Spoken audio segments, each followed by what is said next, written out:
चाहे आपने love birds रखे हुए हों, कॉकटेल्स रखे हुए हों या बजीज रखे हुए हों, सब मैं दिखा दूंगा वीडियो के अंदर। आप में से जितने भी लोग हैं, आपको पता है सीजन आ गया है और आप में से ज्यादातर लोग जो है वो मटकियां और बॉक्सेस जो है वो लगाना शुरू कर रहे हैं। लेकिन आप ये बात सोचें कि लगाने से पहले कौन से ऐसे काम है जो कर लेने चाहिए, कहीं आप गलती तो नहीं कर रहे। So hi guys, you are watching my channel Ahsan pets. अस्सलाम वालेकुम, मैं हूं अहसन जफर, कराची पाकिस्तान से।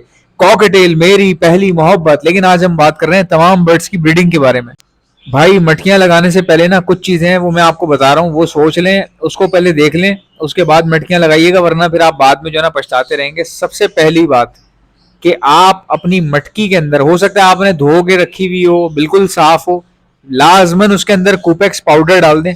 ठीक है, कुपेक्स पाउडर डाल दें या फिर टाइगर पाउडर डाल दें। अगर किसी को एंटी इंसेक्ट पाउडर चाहिए जो कि हंडिया के अंदर डालते हैं या बॉक्सेस के अंदर डालते हैं, वो आपको मेरे पास से भी मिल जाएगा। स्प्रे भी कर लें, वो पाउडर भी डाल दें। बाजूकात क्या होता है कि हमें मटकी तो मिट्टी की होती है या बॉक्स तो जो है वो लकड़ी का होता है, हमें दूर से दिखने में नहीं पता चलता। हमारे मुतल्लिक जो है वो एक कपड़ा भी अगर हम मार दें किसी चीज पे, हम समझते हैं, हम कहते हैं वो साफ हो गया, साफ हो गया, साफ हो गया। ठीक है, जैसे गाड़ी का शीशा है, साफ हो गया कपड़े से। उसमें बारीक बारीक जुएं होती हैं और वो इतनी खतरनाक होती हैं, वो परिंदे के अंदर घुस जाती हैं। वो जुएं होती परिंदों के लिए, दीमक अंदर होती है, काटती रहती है, इंसान की कमर पे भी चढ़ जाती है, नजर नहीं आती, खुजाता रहता है बंदा। तो भाई एंटी लाइसिस स्प्रे मार लें। एंटी लाइसिस स्प्रे मारने के बाद उसके अंदर पाउडर थोड़ा सा छिड़क दें। उस पाउडर से कुछ भी नहीं होगा भाई, पाउडर आपको मेरे पास से मिल जाएगा और एंटी लाइसिस स्प्रे भी मिल जाएगा आपको मेरे पास। ऑर्डर करने का तरीका क्या है, एंटी लाइसिस और एंटी इंसेक्ट स्प्रे जो है वो लिख के सेंड कर दो मुझे मेरे व्हाट्सएप के ऊपर। मेरा व्हाट्सएप का नंबर है 032723100040। अच्छा जी, अब आगे वीडियो की तरफ चलते हैं। एक और काम आपने क्या करना है, एक और काम आपने ये करना है कि भाई अगर आपके पिंजरे पे जंग लगा हुआ है, तारें निकली हुई हैं और आपका पिंजरा ओपन एरिया में है, तो देख लें कहीं से टूटा हुआ तो नहीं है। मैं बस खाली मटकियां ही लगाए जा रहा हूँ, मुझे यही नहीं पता कि पिंजरे मेरे 8 साल पुराने हैं या 15 साल पुराने हैं।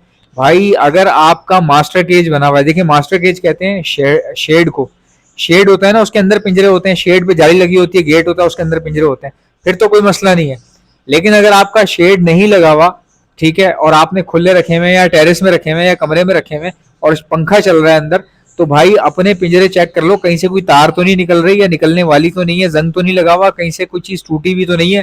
क्योंकि अगर तुम्हारा लवबर्ड ब्रीड किया हुआ, मतलब ऐसा लवबर्ड हो या कॉकटेल हो या फिंचेस हो या बजरी हो, उसने ब्रीड किया हुआ हो, तुम्हारे पास बच्चे निकले हुए हो और वो भाई सीधा निकले, पिंजरे से निकलने के बाद या तो भाग जाए, और अगर पंखा चल रहा है अल्लाह ना करे सीधा पंखे में जाके लग के मर जाए, इस उस टाइम दुख होगा जब तुम देखोगे ना बॉक्स में या मटकी में 5-5 6-6 बच्चे रखे हुए हैं और पेल फेलो है या कॉकटेल है या एग्जीबिशन कॉकटेल है या लवबर्ड है या जो भी आपका बर्ड है। आप फिर उस टाइम बोलोगे यार कितनी बड़ी गलती हो गई मेरे से, ये क्या हो गया, ये कैसे हो गया, जो कि अमूमन हम कोई ना कोई भंड मारने के बाद सोचते रहते हैं, ओ ये कैसे हो गया, हम जैसे खुद को जानते ही नहीं है। तो ये आपने चेक कर लेना है। अच्छा, इसके अलावा मैं आपको बताऊं, जिन लोगों को अभी तक भी समझ में नहीं आ रही, जो हर साल बस मटकी लगा देते हैं डम करके या बॉक्स लगा देते हैं, अगर उनको अभी भी सेंस नहीं आ रही कि भाई मैं देख लूं कि जितने ज़माने से मैं ये पिंजरा यूज़ कर रहा हूँ, कहीं इसका साइज़ कम तो नहीं है यार, मुझे पिंजरे चेंज करने चाहिए, ब्रीडिंग सीजन आ रहा है, मेरे पास रिजल्ट अच्छा नहीं आता, इस बार मैं पिंजरे चेंज कर लूँ, बड़ा साइज़ ले लूँ पिंजरों का। तो भाई ये सोच समझ लेना, फिर अपना सीज़न ख़राब नहीं करो, पहले अपने पिंजरे विंजरे चेक कर लो, अपने बॉक्सेस भी लगाने से पहले साफ़ वाफ कर लो। इसके अलावा और क्या क्या चीज़ें चेक करनी होती हैं वो भी मैं आपको बता देता हूँ। और अगर आपने कुछ बर्ड्स जो है वो कॉलोनी के अंदर छोड़े हुए हैं, तो भाई कॉलोनी में जब आप बॉक्सेस या मटकियां लगाते हो तो कम से कम भी यार आधे 1 फुट का तो गैप कम से कम होना चाहिए। अगर 1 फुट का गैप नहीं है और बिल्कुल करीब करीब लगी हुई और छसा ठस भरी हुई अगर आपने अपनी कॉलोनी, तो ये बात याद रखना, कॉलोनी जब जरूरत से ज्यादा भरी हुई हो ना तो ब्रीड आती नहीं है बल्कि दब जाती है, खराब हो जाती है, परिंदे ही खराब होना शुरू हो जाते हैं, ब्रीड क्या आएगी। भाई मटकियां एक दूसरे से दूर हों, बॉक्सेज एक दूसरे से दूर हों, बड़ी सी कॉलोनी हो, 10-15 पेयर हों या 20 पेयर हों, वो आराम से अपनी जगह जानते हैं, पहचानते हैं, एक दूसरे को पहचानते हैं। जब लबालब भरी हुई होती है ना कॉलोनी, या इतनी बड़ी जब आप एक्सेसिव कॉलोनी बनाते हैं कि भाई आपके पास एक कमरा है, ठीक है, उसके अंदर ज्यादा से ज्यादा 10 पेयर होने चाहिए एक कमरे जितनी कॉलोनी में, 20 पेयर, ज्यादा से ज्यादा 20 पेयर छोड़ दें आप, चलो मैं कहता हूँ 30 छोड़ दो, 30 से ऊपर जो है ना, 30 से ऊपर इतना रश लग जाएगा, क्योंकि कॉलोनी को फैलने के लिए भी ना जगह चाहिए होती है, कॉलोनी को फैलने के लिए भी जगह चाहिए होती है। तो आप 30 पेयर डाल दें और ज्यादा लालच ना करें कि मैं 100 डालूंगा तो 400 बच्चा निकल आएगा, ऐसा नहीं होता, ऐसा बिल्कुल भी नहीं होता। कॉलोनी जो है ना, जो आप समझ रहे होते हैं उस तरह नहीं चलती, आपके हिसाब से नहीं चलेगी, कॉलोनी अपने हिसाब से चलती है। पेयर जब एक दूसरे को जानते हैं और अपनी जगहें पहचानते हैं कि कहाँ हम बैठ रहे हैं, कौन सा किसका मेल है किसकी फीमेल है, तो वो आपस में लड़ते भी नहीं है और ब्रीड भी सही आती है और पेयर जो है ना खोते भी कम है। देखिए पेयर खो जाते हैं, कॉलोनी अगर बहुत ज्यादा बड़ी हो ना, आप खो किस तरह जाते हैं मैं आपको बताता हूँ। हर कुछ देर बाद, अगर कॉलोनी बहुत बड़ी है, एक कमरे में आपने 100 पेयर डाल दिए, ठीक है, अब वो फीमेल उड़ी है, मेल उसके पीछे भाग रहा है उसका, ठीक है, कभी मेल निकल रहा है तो फीमेल ढूंढ रही है मेल किधर गया, फीड नहीं करवा रहा मुझे, ठीक, तो वो डिस्टर्ब हो जाते हैं, इतना रश लग जाता है कि बर्ड को ही नहीं समझ में आती कि भाई हम कहाँ हैं। उनको ऐसा लगता है जैसे हम किसी बर्ड डीलर के पास आ गए और अब हम एक्सपोर्ट हो रहे हैं, तो वो क्या ब्रीड करेंगे। तो ये चीजें भी आपने देखनी है अगर आप कॉलोनी में ब्रीड करवा रहे हैं।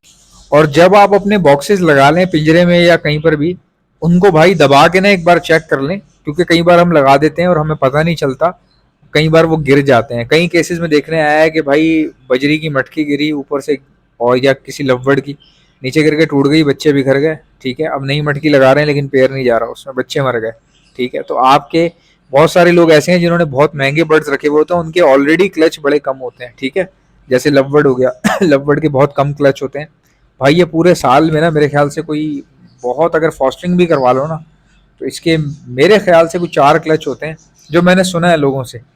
मतलब जो बड़े बड़े ब्रीडर हैं वो मुझे बताते हैं कि यार जो असल जो क्लच है ना इनके 4 से 5, मतलब अगर फॉस्टरिंग करवा रहे हो तो, अगर ये खुद बच्चे पालें तो बड़े कम क्लच होते हैं। फिर बहुत ज़्यादा जिनके पास महंगे हैं मैं उनकी बात कर रहा हूँ। कई लोग बोलेंगे हमारे पास तो फिशर कब से ब्रीड करता आ रहा है, पूरी गर्मी में भी की है, अभी दोबारा करेगा। वो तो फिशर कॉमन रख के बैठे हुए हो ना, मैं उसकी बात कर रहा हूँ जिन्होंने ये पेल फेलो क्रिमिनो या ये सब रखे हुए, इनके क्लच बहुत कम होते हैं यार, 2-3 क्लच होते हैं इनके नेचुरल, ठीक है, उसमें भी कोई ज़ाया भी हो जाते हैं। तो ये फॉस्टरिंग भी करवाएं तो हार्डली हार्डली 3-4 क्लच होते हैं इसके लवबर्ड के। तो ऐसे में अगर तुम्हारी मटकी गिर के फूट जाए या तुम्हारा बॉक्स गिर जाए नीचे, पूरी रात नीचे गिरा हुआ रहे, तुम्हें पता ही ना चले, तुम्हारे पैर जो है बाहर आ जाए या उड़ जाए या भाग जाए, जो भी है, तो ये सब चीज़ें भी देखना बहुत ज़रूरी होता है, क्योंकि छोटी छोटी चीज़ें ना ऐसा नुकसान बन जाती हैं, बंदा कहता है यार मैंने तो मतलब सोचा नहीं था, मुझे लगा ये कैसे गिर सकती है, बंदा ऐसे भी सोच लेता।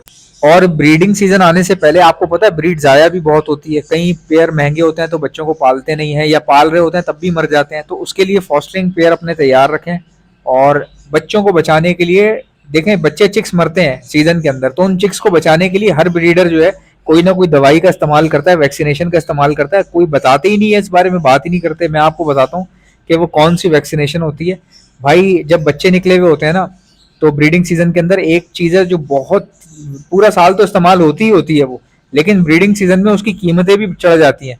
तो अगर आपको लेनी है तो अभी ले लें, क्योंकि आपके पूरे सीजन में इस्तेमाल होगी डॉक्सीसाइक्लिन। ये बच्चे बचाने में मदद देती है, चाहे कॉकटेल क्यों, लवबर्ड क्यों, फिंचो क्यों, ये डॉक्सीसाइक्लिन आपको मेरे पास से मिल जाएगी।